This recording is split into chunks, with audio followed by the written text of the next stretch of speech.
आता वळूयात मराठवाड्यातील विधान परिषद निवडणुकीकडे। मराठवाड्यातील नांदेड, धाराशिव, लातूर, बीड, परभणी, हिंगोली आणि छत्रपती संभाजीनगर, जालना या विधान परिषदेसाठी आज मतदान पार पडणार आहे। धाराशिवमध्ये महायुतीचे बसवराज पाटील आणि काँग्रेसच्या महेश देशमुखांमध्ये लढत होतीये। परभणी, हिंगोली विधान परिषदेत महायुतीचे सईद खान आणि मवियाच्या विवेक नावंदर यांच्यात सामना आहे। नांदेड विधान परिषदेमध्ये भाजपचे अमर राजूरकर आणि मवियाचे कृष्णा पाटील आष्टीकर आमने सामने आहेत। तर छत्रपती संभाजीनगरमध्ये सुहास शिरसाट आणि ठाकरेंच्या शिवसेनेच्या गणेश लोखंडेंमध्ये थेट लढत होतीये। तर या संदर्भातले अधिकचे तपशील आपल्याला जाणून घ्यायचे आहेत। आपले प्रतिनिधी रवी मुंडे आपल्या सोबत आहेत। रवी, खरतर कालच्या खासदारांच्या बंडानंतर किंवा काल ज्या प्रकारे शिवसेनेचे खासदार म्हणजे ठाकरेंचे खासदार शिवसेनेत गेलेले आहेत, त्यानंतर 3 जागांमधली रंगत आणखीनच वाढलेली आहे। आता एकतर्फी निवडणूक होतीये का अजूनही मवियाकडून काही चमत्कार होऊ शकतो? काय स्थिती आहे नेमकी? माधवी, तू जसं म्हणालीस की ऑपरेशन टायगरची महाराष्ट्रामध्ये सर्वाधिक विधान परिषदेच्या निवडणुकीवर जर परिणाम होत असेल तर तो मराठवाड्यातल्या या 4 जागांसाठी होऊ शकतो। कारण त्यापैकी 4 पैकी 3 जागावरती खासदार उभाटाचे आहेत आणि त्या ठिकाणी काहीशी महाविकास आघाडीमध्ये संभ्रम अवस्था आहे।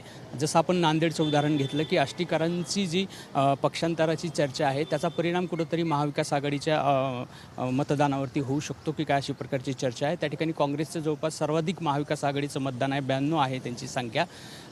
सपकाळांनी तशा प्रकारचं पत्र जरी धाडलं असलं तरी आष्टीकरांच्या प्रवेशाची चर्चा जेव्हा होऊ लागली तेव्हा मात्र काँग्रेसमध्ये तिथं संभ्रमावस्था वाढली। त्या उलट महायुतीची तयारी ही अतिशय चांगली झालेली पाहायला मिळत आहे। कागदावरचं संख्याबळ देखील अनुकूल आहे, कारण आता आपण जर बघितलं तर धाराशिव, लातूरमध्ये जवळपास 988 मतदार आहेत, त्यापैकी जवळपास 700 मतदार महायुतीचे आहेत। हीच छत्रपती संभाजीनगर, जालन्याची अवस्था आहे, ज्यामध्ये जवळपास 419 महायुतीचे मतदार असणार आहेत। एकूण संख्याबळ 637 आहे। म्हणजे परभणी असेल, परभणी हिंगोली असेल, नांदेड असेल, ह्या सगळ्या ठिकाणी अर्ध्यापेक्षा जास्त महायुतीचं मतदान आहे।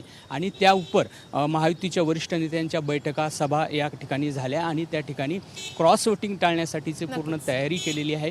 विशेष म्हणजे कोणताही दगाफटका होणार नाही याची देखील काळजी महायुतीत असताना, सत्तेत असणारा पक्ष घेतो आहे। त्या उलट महाविकास आघाडीची मात्र फारशी तयारी दिसत नाही आणि जे परभणीचे खासदार असतील, धाराशिवचे खासदार असतील किंवा नांदेडचे खासदार असतील, यांच्या पक्षांतराच्या चर्चा की महाविकास आघाडीची आधीच तयारी फारशी दिसत नाही आणि त्यातच ऑपरेशन टायगरचा परिणाम या निवडणुकीवर कसा होणार हे पाहणे तितकंच महत्त्वाचं असणार आहे। या संदर्भातले अपडेट तुमच्याकडून जाणून घेत राहू। रवी, धन्यवाद या माहितीसाठी।